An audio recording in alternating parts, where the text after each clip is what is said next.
Some of you saw this on your chairs. There's so much that I'd love to share with you. So much that I've learned from 3 years at seminary. We've decided to fill each one of the Wednesdays that weren't filled yet with just an open forum for us to share. So if you have questions about what I've learned, what I'm thinking about, where I'm from, where I'm at, questions that come from today's talk, take a little note of it and bring them to me. There's so much more that we can talk about in our Pat Chats on Wednesday nights, and they're on different Wednesdays throughout the summer. So I begin with Namaste. The Christ in me beholds the Christ in you, the divine in you, the energy of love that is you. You know, this week was the 4th of July. Did you all have a good fireworks and 4th of July celebration? I did. I got to gather with some of you for dessert. Apple pie a la mode, watermelon, and a wonderful cake of stars and stripes. And as we gathered at the table before fireworks began, we were asked, what does freedom mean to you? And so we talked about political freedom and economic freedom and social freedom, freedom in the workplace, freedom of our choices, freedom of speech, freedom of assembly, all the things that we value so much in this country that we call America, the United States of America. And as we sat on our lawn chairs down in Hendersonville watching the fireworks, I started thinking about freedom and what it really is on a deeper level for me. I think about freedom in the spiritual level and how far I've come in understanding freedom so that I have been able to push past religious boundaries and allow myself to explore my spiritual nature with freedom. And it seems to me that the freedom is such a huge theme in our culture. Songs pop into my mind. Do they not with you? Do you think of a song when you think of freedom? Somewhere over the rainbow, way up high, there's a land that I dream of once in a lullaby. It's freedom. What song pops into your mind when you think freedom? America the Beautiful. Any Leonard Skinner fans? Free Bird. This land is your land. Born free. Sammy Davis Jr., I've got to be me. I've got to be free. And then there's Chris Christopherson's words, song made famous by Janis Joplin. Anybody got him? Freedom's just another word for nothing left to lose. In a way, that's true, although it sounds quite pessimistic. Because freedom comes when we can release the boundaries that hold us back. And it seems like freedom seems to be something that we try to attain throughout our lives from in every stage of development. Think about the toddler who is just ready to be free. Once they can walk, watch out. They move into every space and explore. Their curiosity just makes them go wild, and mom and dad are constantly saying the big N word. No, don't touch, don't go there, come down, get off of that. Freedom is just, they're exuberant with freedom. And they're learning what is not safe and what is safe. And they're exploring their world. It seems like the epitome of freedom to think of the toddler, the preschooler. When we get into school, we begin to learn what our freedoms are and where we can work, what bounds we can work in safely and what is forbidden. We begin to work on our own identity. And some people call this whole life of living the identity project, where we're constantly trying to find out what's important to us, what makes me me. So the kid in school is trying to learn how to relate to others and what's acceptable and what's not, and what's important to them and what's not. They learn that they're good in math but not good in reading. Or maybe they define themselves as a great athlete, but not so good with art, or just the opposite, depending on the person. This is me, this is not me. This is my preference, this is not. This might be somebody else's, but it's not mine. And we're taking steps to find out who we truly are. Teenagers, wow, what a time of finding out who we are.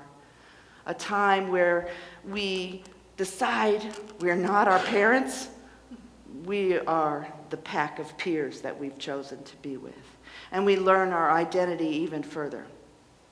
And then there's the young adulthood, where we really get into what our careers might be, or who we are in terms of how we make a living, or don't. College, not college. Military, not military. How will we show up as an adult? And then further into adulthood, it gets further and further into identifying who we are and what we are not. Successful economically, socially, politically, in the community, in the church. Success is measured over and over again by who we are and who we're not. And in this quest for freedom to define who we are, I want to be free to be me. What we're also doing is limiting, because we're saying, I'm not that, I'm this. We're setting up boundaries. I'm this, I'm not that. I'm not those people over there. I'm these people over here. So in our quest for freedom, we're actually putting ourselves in a box, painting ourselves into a corner. We're this, we're not anything else. And then some of us get to a point where we are successful. We feel good about things. We've got a career. We're functioning in society. And then we start to ask, is that all there is? Another song pops into our heads, right? Is that all there is? Okay, I've done this merry-go-round of the identity project. I've defined who I am, and I've got this little niche in society. Is that all there is? If you know anything about psychology, if you remember your Psych 101 way back, you might be remembering that this is what I'm discussing is Maslow's hierarchy.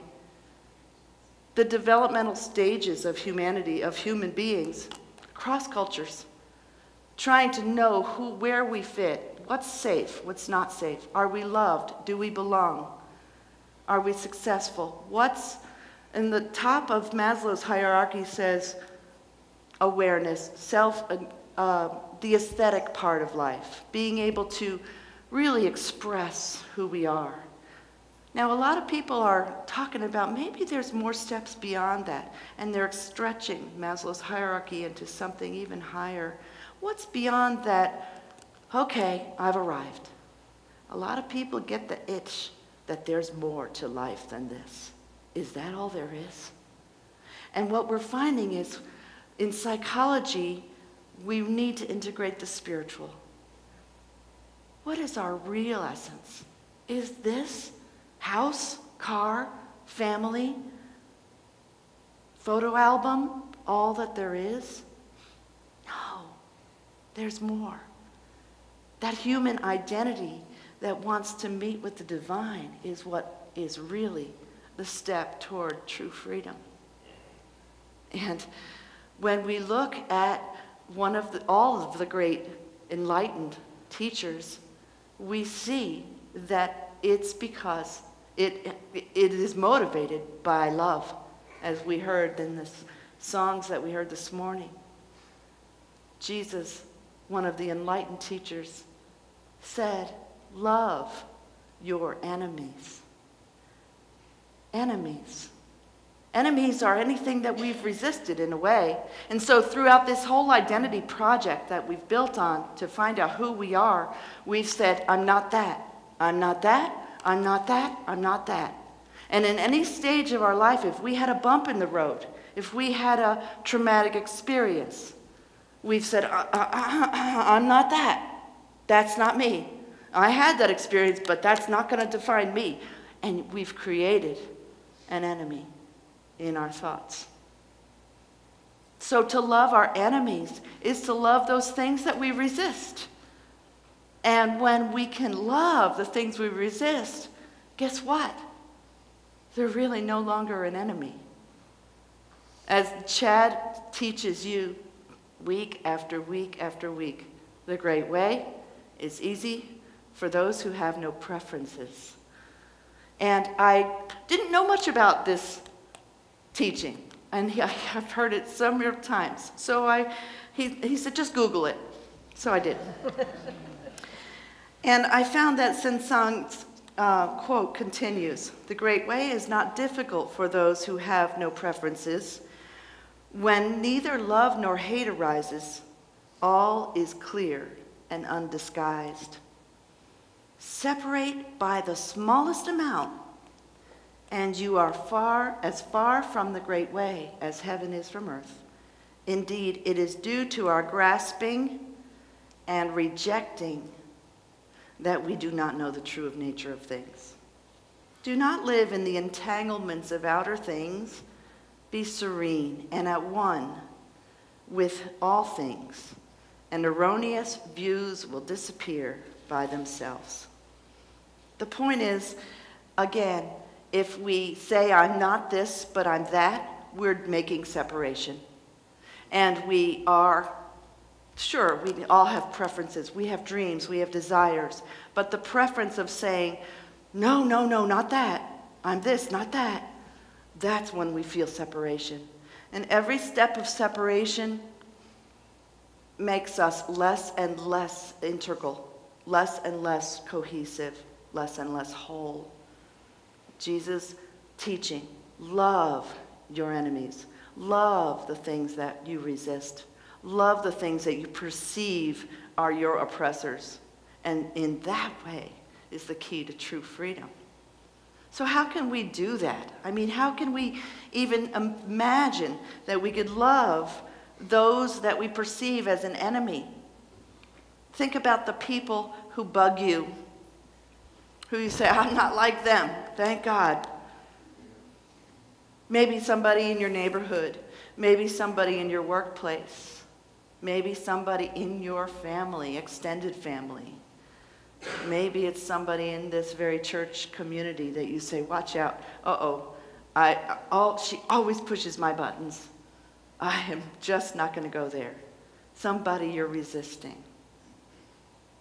What a transformative experience it is to choose to love.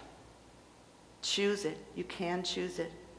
Choose to love the person that bugs you. Even going deeper.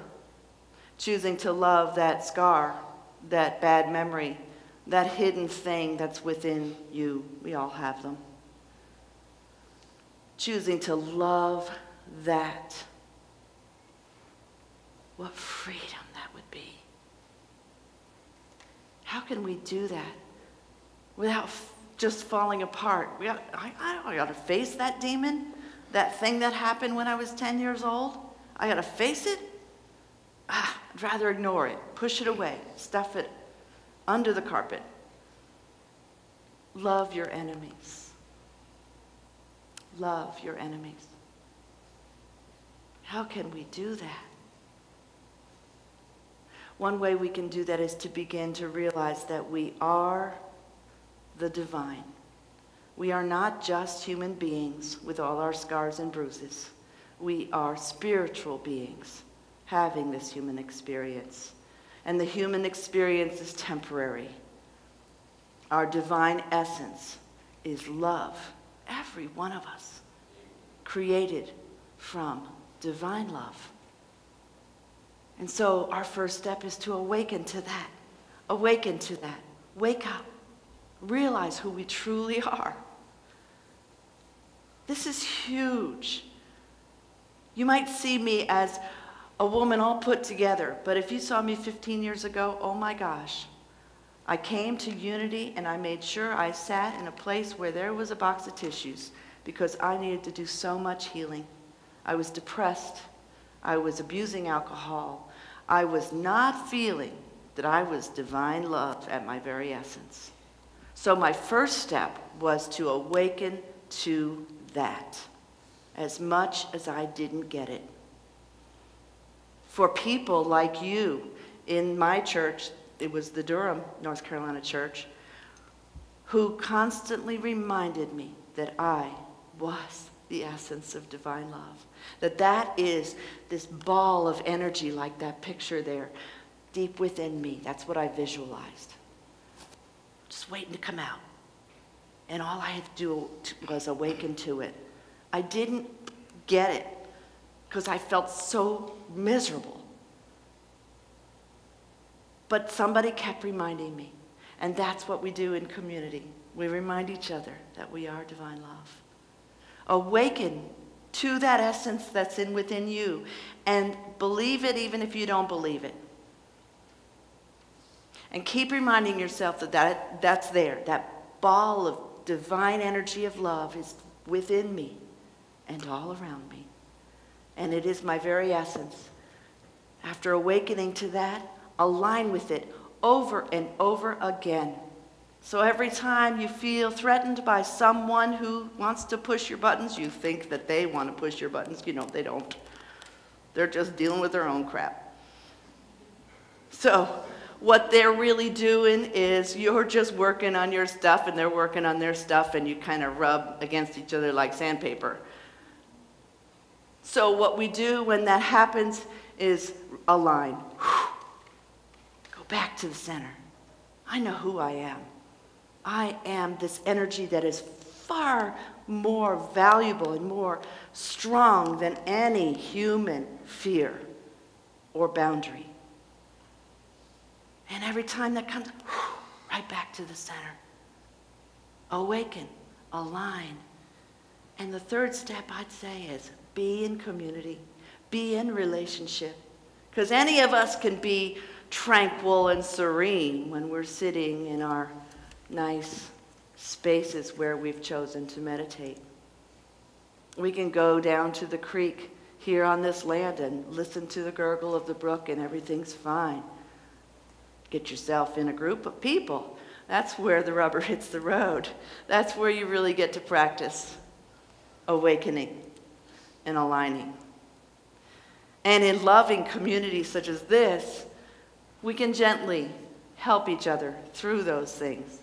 Ask each other for a reality check. What's going on with me? Why is this person bugging me so much? Help each other be mirrors for each other's divine love. And in that way, we grow. We grow to past the point of, is that all there is? Into a true awakening. Why is this so important? Because there's so many people who are yearning for it. More now than ever. There's a tremor in the world. It seems to be a shift coming on. People are yearning for more than, is that all there is? They want the answers. And as a community of awakened and aligned people, always reminding each other and helping each other radiate that essence of love, we can help in that shift to bring the consciousness of divine essence out into the world and be the tipping point, evolving ourselves into our true divinity. Awaken, align, and participate in authentic community. That's our calling, and that is true freedom. Namaste.